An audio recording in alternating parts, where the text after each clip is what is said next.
Some of the comments which I've received over the last few weeks have focused on a thing which maybe is best described as whataboutism.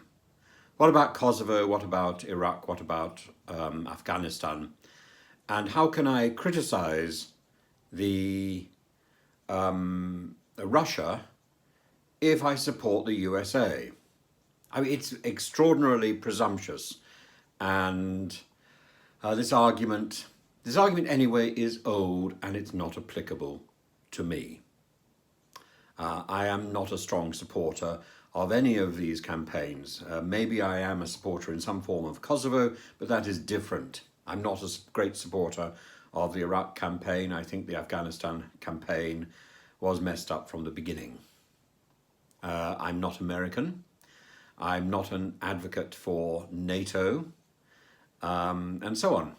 I'm a free-thinking individual with my own opinions, and I have a critical opinion about a lot of these operations. So the first point that I would make about whataboutism is that it's out of date. It might have applied 8 years, 7 years, even 1 year ago, but it doesn't apply now.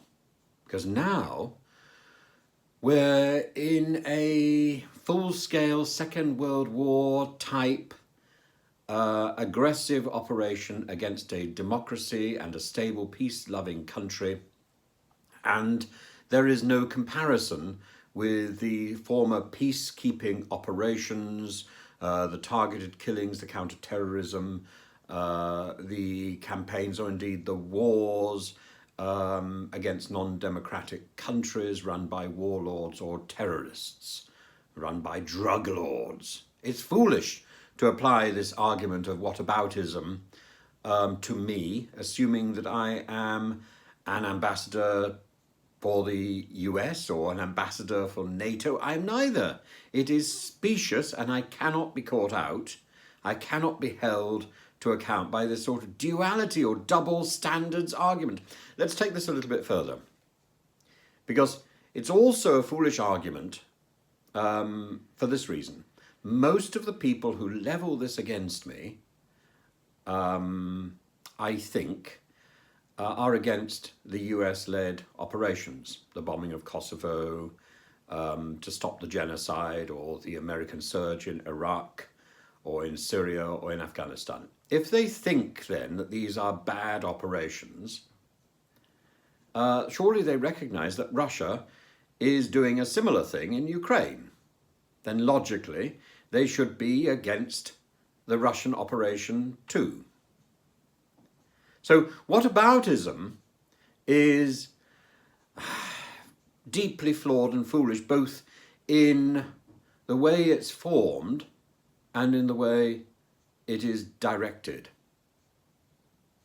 It effectively admits that that Russia is bad, and that the Russian operation is evil in their opinion.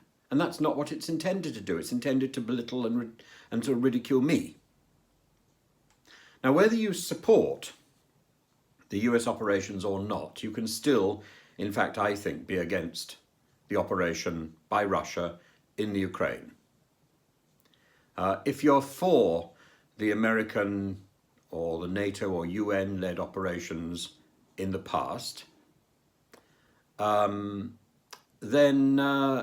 you are for targeted, smart, intelligent operations that have evolved over the years, that have learnt from past mistakes, that have got smarter, that have built a much greater respect for the care of human rights and the conduct of campaigns. They're more sophisticated.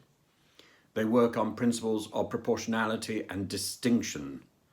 And increasingly, they try to protect civilians.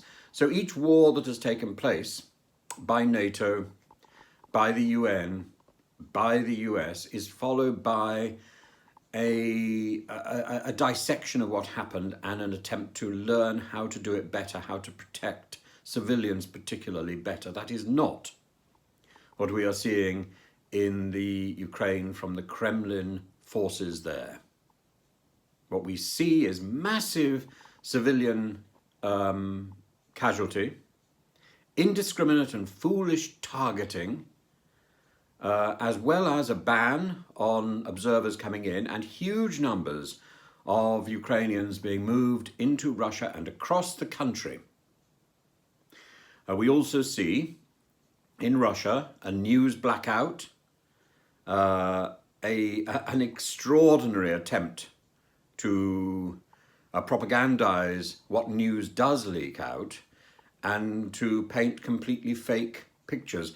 I will put up in the next few days a copy of the Russian screening of Lavrov's address to the UN, and how the Russian screening gave the impression that there were actually people in the audience listening. In fact, everybody had walked out.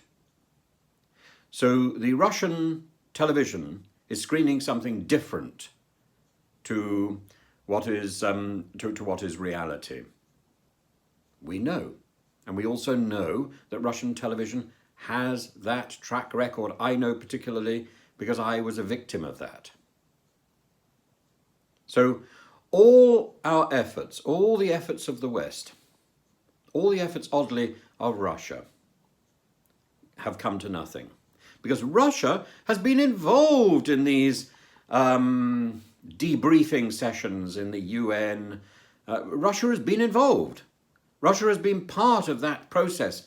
Russia has been providing information about how it conducted its war in Afghanistan for years and years and years, thrashing through the details to try and find out how to do these things better. And yet Russia, when it comes to the point, this Kremlin-led operation has learnt nothing. It is utterly deceitful, and the deceit is in the words. A special military operation. Well, the word military in this particular case also means war. So the only word which distinguishes the special military operation in Russian from being a war is the word special. And that means nothing. So this is just words. And the only reason Putin wants to avoid the use of the word war to describe his campaign is because war in the United Nations is considered illegal. And an offensive war is particularly illegal. It's very simple.